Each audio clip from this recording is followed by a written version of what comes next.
Guys नमस्ते, welcome back to channel. म चाहिँ उता माथि पिराल हाल्न जाने है, गोठतिर नुगे अनि एकछिन अहिले गोठमा पुगेर पिराल हाल्छु होला। अनि हाम्रो गाउँघरको काम यस्तै हो, दुःख हुन्छ। अब के गर्नु, मौसम पनि ठिक छैन आज, अनि पनि ठिक छैन। अनि अलि लेकतिर चाहिँ हिउँ परिरहेछ, घर चाहिँ न्यागाइरहेछ है।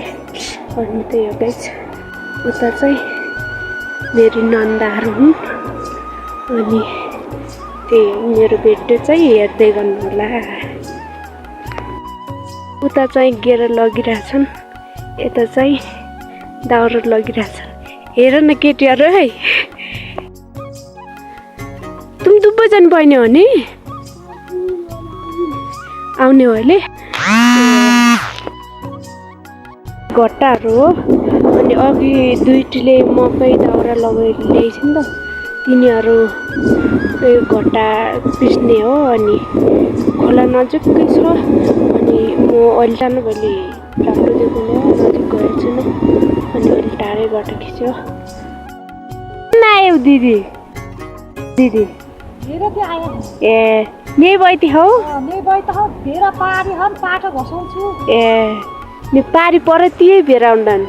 ए नि चिसो छ त हौ आज, आज चिसो छ त हौ। माइ फेरि म्याग आउनु आउँदौ। त्यही हो गाइस, नि यता चाहिँ उता चाहिँ दिदी रहेछन्। अनि भेराती आउने बस्ने, अनि यहीँ भेरा चराउने। अनि कस्तो चिसो हुन्छ अरे, अब भेरा गुलिकन घरतिर जान्छन् होला। यो यति रहेछ, अनि अस्तिर हाल्यो होला, अनि यति मात्रै रहेछ। अब एकछिन घुम्टु पनि पार्छ होला, गोटा पनि लाग्छ, घुम्टु पनि पार्छ कि डोको लाम्रो गरी खानुपर्ने। आउँदा उचाइ डोको लाम्रो नगरेर त खाना पाइँदैन। त्यही हो, मेरो भिडियो चाहिँ हेर्दै गर्नु होला साथीहरू। त्यही